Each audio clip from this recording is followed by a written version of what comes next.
Hello, my dear students. I'm Zainab Hassan and I'm your science teacher. So, students, how are you all?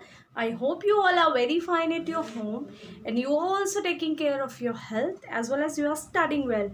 So, students, in our last video, we have completed chapter 2, that was acids, bases, and salt. And today, we'll start chapter 13, that is magnetic effects of electric current. आज हम magnetic effects of electric current पढ़ेंगे. उससे पहले आपको पता होना चाहिए chapter का मीनिंग क्या है. What is the meaning of magnetic effects of electric current.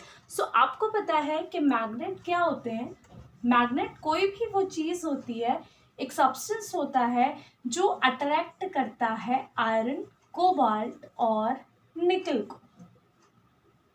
Iron, cobalt and निकल, इन तीनों चीज़ों से बनी हुई कुछ और मटेरियल है उसको, उनके एलॉयज को ये ट्रैक करता है.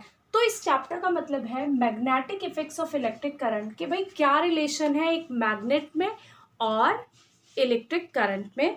तो यहाँ पे क्या है, आप इस चैप्टर में पढ़ेंगे कि आप एक मैग्नेट से इलेक्ट्रिसिटी डेवलप कर सकते हैं और इलेक्ट्रिसिटी की पास करके किसी कंडक्टर को आप मैग्नेट बना सकते हैं. So that you are going to study in this chapter.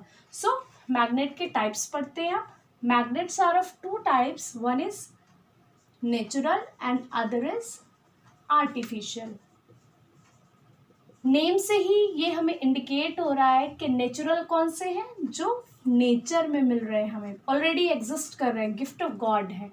और आर्टिफिशियल कौन से हैं, मैन मेड हैं, जो इंसान ने खुद फैक्ट्रीज में, लेबोरेटरीज में बनाए हैं, वो मैन मेड हो गए.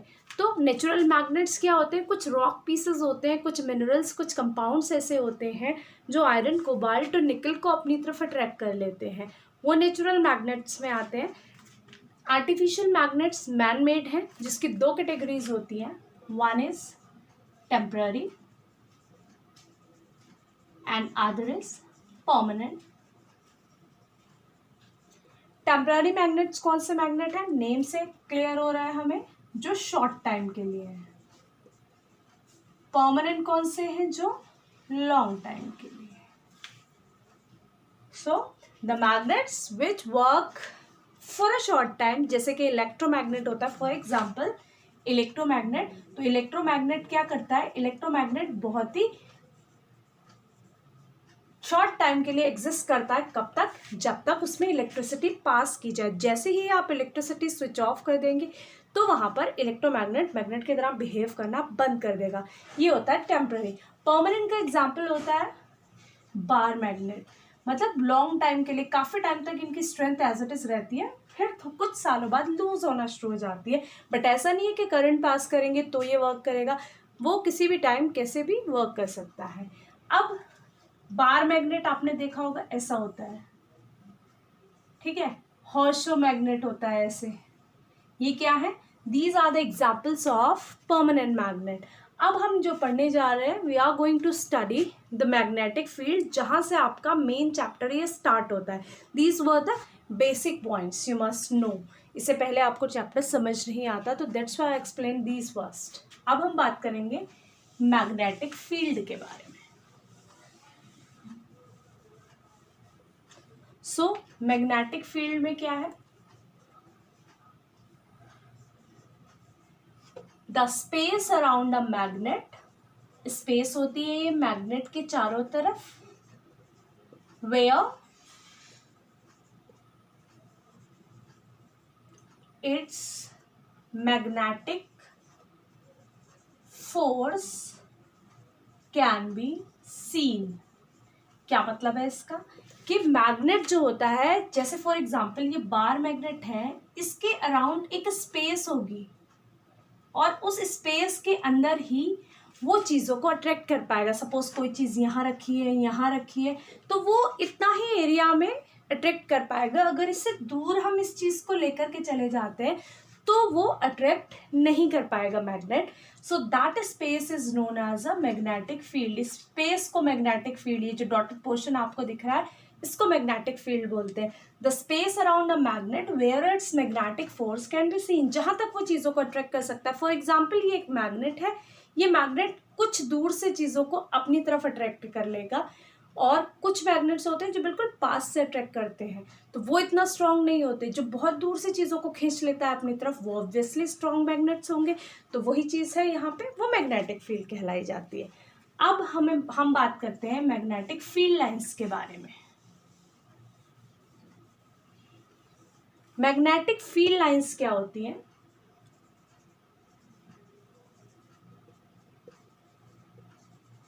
I will explain you the definition, आप पहले समझिए इसको। मैग्नेटिक फील्ड लाइंस जो होती हैं, ये लाइंस होती हैं जो हम ड्रॉ करते हैं एक मैग्नेट के अराउंड, उसकी मैग्नेटिक फील्ड में। जितनी उसकी मैग्नेटिक फील्ड है वहां पे ये फील्ड लाइंस डेवलप होती चली जाती हैं ऐसे, और ये नॉर्थ से साउथ की तरफ मूव करेंगी, और इनसाइड द मैग्नेट ये साउथ से नॉर्थ की तरफ जाती है। So this is the direction of magnetic field lines of a bar magnet. ये बार मैग्नेट होता है, ये एक बार की तरह, मीन्स लाइक अ, जैसे आपने चॉकलेट्स वगैरह देखी होंगी, चोकोबार, ये चीज़ें जो बार होते हैं, chocobar doesn't mean ice cream, chocobar या फिर योगा बार, बार्स होते हैं chocolate shape, means rectangular cuboidal shape, वैसा ही ये होता है। तो मैग्नेटिक फील्ड लाइंस क्या है? ये लाइंस है जो एक मैग्नेट के अराउंड ड्रॉ की जाती है उसकी मैग्नेटिक फील्ड में, जहाँ तक उसका इफेक्ट दिख रहा है। और ये कॉन्सेंट्रिक रिंग्स होती हैं, यहाँ से चलती हैं, यहाँ अंदर की तरफ जाती है, और फिर ये ऐसे निकल करके आ जाती है। इसी तरीके से ये क्लोज्ड कॉन्टिन्यूअस रिंग्स होती है। तो मैग्नेटिक फील्ड लाइंस क्या है? Imaginary lines drawn around a magnet in its magnetic field।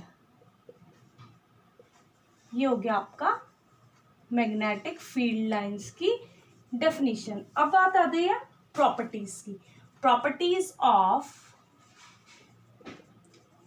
Magnetic field lines, इसकी क्या प्रॉपर्टी होती है? तो ये जो मैग्नेटिक फील्ड लाइंस होती है, ये कुछ प्रॉपर्टीज होती हैं इनकी, जैसा कि ये नॉर्थ से साउथ की तरफ मूव कर रही है, ये क्लोज्ड कंटिन्यूअस कर्व की फॉर्म में होती हैं, इनकी जो स्ट्रेंथ होती है वही मैग्नेट की स्ट्रेंथ, मतलब जितना नंबर होता है उतना ही मैग्नेट स्ट्रॉन्ग होता है, और ये कभी भी इंटरसेक्ट नहीं कर सकती। ये कुछ प्रॉपर्टीज हैं, we will note it down. First property है इसकी, इमेजिनरी लाइंस होती है। सेकंड प्रॉपर्टी है इसकी, क्लोज्ड कंटिन्यूअस कर्व होते हैं।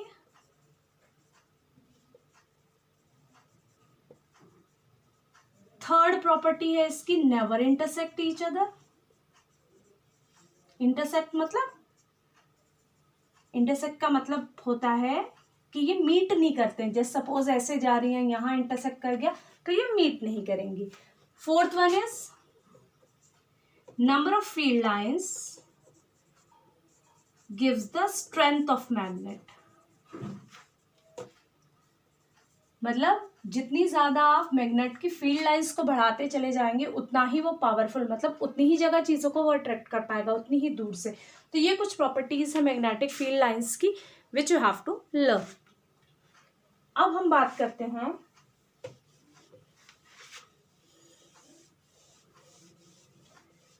इलेक्ट्रोमैग्नेटिज्म की। We will talk about electromagnetism। ये जो वर्ड है इलेक्ट्रोमैग्नेटिज्म, ये दो वर्ड से मिलके बना है। One is electric and other is magnet.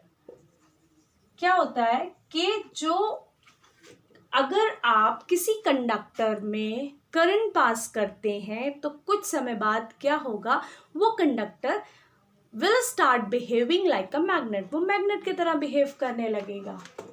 Let's understand it with the help of this circuit diagram। देखिए सर्किट डायग्राम में ये पॉजिटिव टर्मिनल, ये नेगेटिव। जब करंट पास होता है, आपने इलेक्ट्रिसिटी चैप्टर में पढ़ा ही है, current moves from positive to negative terminal of a circuit. तो यहाँ पे जैसे आप पहले देखेंगे, एक कंपास निडल लेकर के आएंगे। कंपास निडल क्या होती है? ये एक पाइवट मैग्नेट होता है बहुत छोटा, जो किसी मैग्नेट के कंटेक्ट में आकर के अपनी निडल में डिफ्लेक्शन शो कर देता है। क्यों? क्योंकि ये भी एक मैग्नेट है और दूसरा मैग्नेट जो इसके कांटेक्ट में आता है, दोनों की प्रॉपर्टीज, क्योंकि आपने पढ़ा है स्टार्टिंग में ही कि अपने 6th 7th 8th में आपने पढ़ा था कि ऑपोजिट पोल्स जो होते हैं मैग्नेट के वो अट्रैक्ट करते हैं और जो सेम पोल्स होते हैं वो रिपेल करते हैं। मतलब अगर आप नॉर्थ और साउथ को लेकर के आएंगे तो वो अट्रैक्ट हो जाएगा, और अगर दोनों ही साउथ या दोनों ही नॉर्थ लाएंगे तो वो रिपेल हो जाएगा। टुमारो और in our next video we will study it with the help of the magnets. तो यहाँ पे क्या हुआ? डिफ्लेक्शन नहीं हुआ। कब तक? जब तक करंट पास नहीं किया था।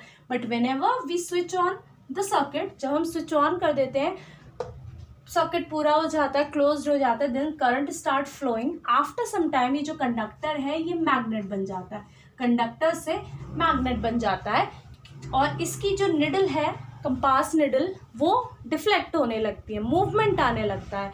मूवमेंट आ गया, इसका मतलब पहले तो मूव नहीं कर रहा था, कुछ समय बाद मूव करना लगा, तो मतलब क्या है कि अब वो मैग्नेट बन गया है। क्योंकि कंपास निडल डिफ्लेक्शन कब शो करती है? जब दूसरा मैग्नेट आता है। अब बात आती है कि ये जो मैग्नेट बना है कंडक्टर, स्ट्रेट कंडक्टर, हम इसमें मैग्नेटिक फील्ड लाइंस कैसे निकालेंगे? बार मैग्नेट का हमें पता है, हॉर्सशो मैग्नेट का हमें पता है कि भाई नॉर्थ से साउथ की तरफ मूव करेगी मैग्नेटिक फील्ड लाइंस, लेकिन यहाँ हम कैसे पता लगाएंगे? So we have a very important law. Electromagnetism आपको समझ में आ गया? इलेक्ट्रोमैग्नेटिज्म होता है conversion of a conductor into a magnet on passing electric current. जो हम रूल की बात कर रहे थे, that is right hand thumb rule.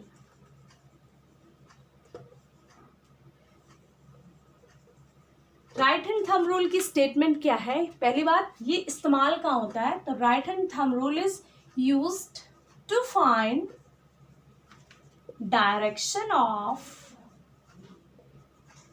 magnetic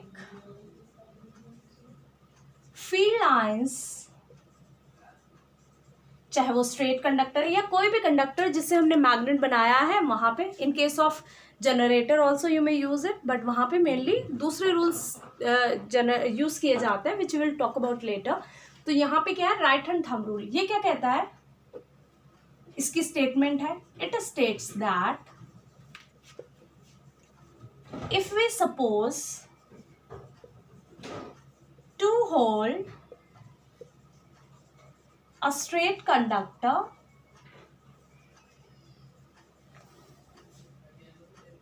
in our right hand such that thumb points in the direction of current, then direction of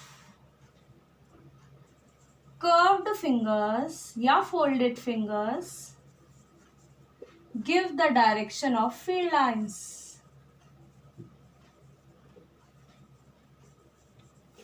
क्या मतलब है इसका? इसका मतलब है, सपोज आपका ये जो मार्कर है ये एक स्ट्रेट कंडक्टर की तरह है। कोई भी पेन या पेंसिल आप अपने हाथ में पकड़ के देख सकते हैं मेरे साथ। You will hold like this. अगर आप सपोज करते हैं कि ये स्ट्रेट कंडक्टर है, you don't have to hold, you have to suppose just कि आपने स्ट्रेट कंडक्टर अपने हाथ में होल्ड कर रखा है। But to understand we must hold it in our hands. हम कंडक्टर को होल्ड नहीं कर सकते, करंट इज फ्लोइंग देयर। तो हमने जब इसको होल्ड किया तो हमारा जो ये थंब है, ये थंब दे रहा है डायरेक्शन ऑफ करंट, क्योंकि हमें वो तो पता है, हमें ये नहीं पता जो मैग्नेट बना है वो किस तरफ अपनी फील्ड लाइंस निकालेगा। तो जो कर्ल फिंगर्स होंगी ये हमारी डायरेक्शन ऑफ फील्ड लाइंस देंगी, ठीक है। और अगर हमारा क्या देखना है, हमें देखना है कि अगर करंट की डायरेक्शन ये है तो फील्ड लाइंस ऐसे हैं, करंट की डायरेक्शन ये है तो फील्ड लाइंस ऐसे हैं। तो कैसे पता चलेगा हमें? ये क्या है? Anti clockwise. एंटी क्लॉकवाइज मतलब जो घड़ी की सुइयां हैं उसके अगेंस्ट काम कर रही हैं, ये ऐसे जाएंगी। और अगर हम ऐसे बात करेंगे तो ये क्लॉकवाइज काम करेगी, घड़ी की सुइयों के तरफ पॉइंट करेगी। तो इसकी स्टेटमेंट क्या है कि अगर आपने स्ट्रेट कंडक्टर को लिया है तो थंब डायरेक्शन ऑफ करंट बताएगा और फिंगर्स हमें डायरेक्शन ऑफ फील्ड लाइंस देंगी। कैसे, ये भी आपको मैंने with the help of this marker explain किया है। अब आपको क्या याद रखना है कि अगर करंट की डायरेक्शन है अपवर्ड, मतलब जैसे हमने ये सर्किट बनाया था तो करंट ऐसे गया, यहां आया, ऐसे आया, तो ये तो हो गया अपवर्ड और इधर हो गया आपका डाउनवर्ड। तो अगर करंट अपवर्ड है तो फील्ड लाइंस एंटी क्लॉक होंगी और अगर करंट डाउनवर्ड है तो फील्ड लाइंस क्लॉकवाइज होंगी। That is right hand thumb rule. So I hope you understand these things well. Go through all this with my video and you may read your NCERT book also. Whenever you will have some problem, you may ask me. Till then, have a very nice day.